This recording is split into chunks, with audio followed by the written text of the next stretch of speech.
अच्छा, एक आजकल ट्रेंडिंग बहुत टॉपिक है, मैं चाहता हूँ कि उस पर आपकी क्या राय है वो भी एक बार रख ली जाए। कथावाचक हैं इंद्रेश जी, जी। जिनकी कथाओं में अक्सर वो ये कहते हैं कि ये मोह माया है, ठीक है, और उन्होंने बड़े बड़े पंडालों में शादी की भी कुछ बातें ऐसी कही थी कि मैं वहाँ जाना पसंद नहीं करता। उनकी हाल फिलहाल में एक शादी हुई और शादी में उन्होंने बड़ा ही करोड़ों का पंडाल वगैरह लगाया। लोगों ने ट्रोल इस बात को लेकर किया कि आप इधर कहते हैं कि मोह माया है, ये सब बड़े बड़े पंडालों में विवाह नहीं करनी चाहिए, और आपके खुद की जो विवाह है वो बड़े बड़े पंडालों में हो रहा है। इस पर आपका क्या टेक है?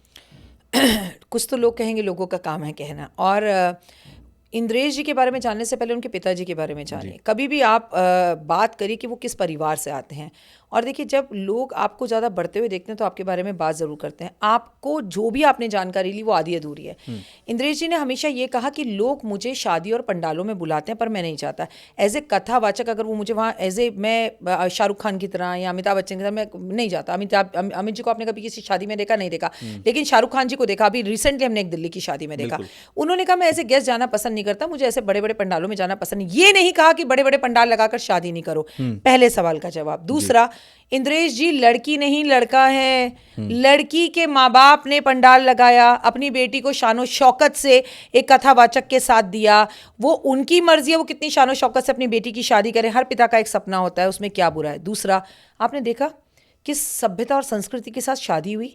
चांदी के बर्तनों में खिलाया गया, नीचे बैठकर खिलाया बिल्कुल। गया, किस तरह से मंत्र पढ़े गए। बड़े बड़े कथावाचक है, कथावाचक हैं वो, साधु नहीं है, नागा नहीं है। उन्होंने सन्यास नहीं लिया है। कथा पढ़ना, कथा कहना, प्रवचन देना, इसका मतलब ये नहीं है कि उन्होंने किसी भी जगह नहीं कहा कि मैंने शादी कर को छोड़ दिया है, मैं ब्रह्मचारी हूं। ये आपको एक बात बोलूं, जी। जिंदगी में एक बात याद रखना, उनके लिए जो लोग बोल रहे हैं वो तो मुझे फिर भी हजम होता है, लेकिन आप दिल पर हाथ रखकर बोलिए, जो उनकी पत्नी को ट्रॉल किया जा रहा है या बिल्कुल। उनकी पत्नी के लिए, उनकी पर्सनल लाइफ के लिए बोला जा रहा है, वो कहाँ तक सही है। और मैंने एक बात देखी है, जब आप बढ़ते हैं ना, तो कुछ यूट्यूबर्स सिर्फ अपने कुछ चंद व्यूज़ बढ़ाने के लिए इंस्टाग्राम पर कि लोग उनकी स्टोरीज को देखें, फ़र्क कुछ नहीं पड़ा। वो जोड़ी आज भी बड़ी खूबसूरत है, बिल्कुल। ट्रेंड कर रही है, बात उसी की होती है जिसमें कुछ बात होती है। तो बिल्कुल। मैं तो कहती हूँ उन्होंने जो किया बिल्कुल सही किया। कहीं कोई गलती शादी में नहीं थी, कहीं कोई नहीं था। अगर भजन भी चल, डांस भी हो रहा था तो भजनों पर हो रहा था। तो इतनी शक्ति जब इकट्ठी होगी, ये सनातन को ना खत्म करने के लिए, संत गुरुओं को खत्म करने के लिए, एस्ट्रोलॉजर्स को खत्म करने के लिए कुछ अलग धर्म के लोग हैं जो इंस्टाग्राम पर ऐसे पेज बनाते हैं। बड़े बड़े दुख के साथ मुझे एक बात कहनी पड़ती है कि पूरा विश्व उसे फॉलो करता है। रुक जाना तुषार, अभी मेरा खत्म नहीं हुआ। जी। इसके साथ मैं एक बात कहूंगी, सनातनियों की बात करते हो, धर्म की बात करते हो। पूरा देश एक मुसलमान गाने पर नाचता है। कौन सा संत साधु समाज और कौन सा यूट्यूबर था जिसने अपने गाने पर अक्षय कुमार के उस गाने का रील ना बनाई हो? वैसे तो हम सनातनी बनते हैं, सनातनी की धर्म की बात करने वालों का विरोध करते हैं, और एक मुस्लिम गाने पर, अरबी गाने पर, जिसकी हमें लैंग्वेज नहीं पता, राम मंदिर बनाने की बात करते हैं और मुसलमानों के गाने पर नाचते हैं हम।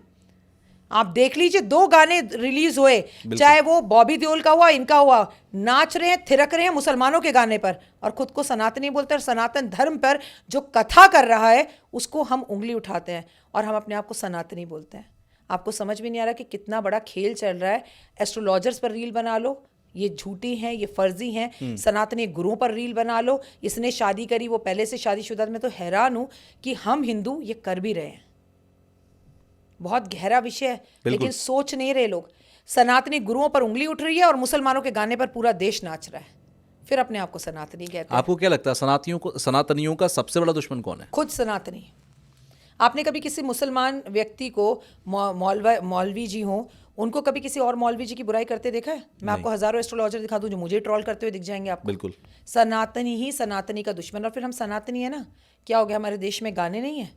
क्या हो गया? हम एक गाने पर पूरा, मैं कह रही हूँ चलो वो पिक्चर हिट हुई, वो पिक्चर की डिमांड थी, वो पाकिस्तानी पिक्चर थी, एक जी। गुंडे की पिक्चर थी, वो बनी, वो हिट हुई, वो डांस हुई, हमारे अक्षय कुमार ने डांस किया, हमारा अक्षय खन्ना पंजाबी, ठीक से मुझे समझ में आता है। आप काहे के अपने आप को सनातनी कहते हो जब आप उस पर रील बना बना के नाचते हो? और अगर अगर एक व्यक्ति अपनी शादी बड़े पंडाल में कर ले, बड़े होटल में कर ले, तो वो गलत है। अपनी कमाई से, आपसे पैसे मांगे उन्होंने, बिल्कुल। मुझसे पैसे मांगे उन्होंने, उनकी कमाई, जो मर्जी करें। और कितने उनको चाहने वाले फॉलोवर्स उनके, जिन्होंने उनको फॉलो किया, कितने बड़े बड़े साधु संत वहां पहुंचे। मैं तो कह रही हूँ उस शादी की चर्चा विश्व में होनी चाहिए थी, जिसे लोगों ने क्या से क्या बना दिया। और देखिए तुषार, अब ना एक ज़माना था, आपकी मम्मी, मेरी मम्मी, जी। मेरी दादी या दादाजी को कोई कुछ कहता ना बुरा लगता था। आपको पता है आज ना नेगेटिव पब्लिसिटी आपको राजा बना देती है रातों रात। जो नहीं भी जानता था ना इंद्रेश जी को, आज वो भी जानता है। बिल्कुल। तो नेगेटिव पब्लिसिटी को आजकल लोग बड़ा अच्छा मानते हैं। डजंट मैटर, लोगों को कोई फर्क नहीं पड़ता। मैंने कहा ना, कुछ तो लोग कहेंगे, लोगों का काम है कहना, लेकिन यहाँ मैं सनातनियों की बात करूंगी। विषय बहुत गहरा है और जो समझदार है वो समझ गए होंगे कि नाचते हम अरबी गाने पर हैं और अपने ही धर्म गुरुओं के ऊपर उंगली उठाते हैं। ये चिंता का विषय। और आज आपके पॉडकास्ट में एक बात बोलकर जा रही हूँ, पूरे साल आपको ये चीज़ दिखेगी जी। नए नए गुरु, धर्म गुरु आएंगे और धर्म गुरुओं का अपमान होगा, एस्ट्रोलॉजर्स का अपमान होगा, ज्योतिष पर सवाल उठेगा, गुरुओं पर सवाल उठेगा, क्योंकि देव गुरु बृहस्पति अतिचारी हैं और जितना अपमान हो सकता है उतना होगा।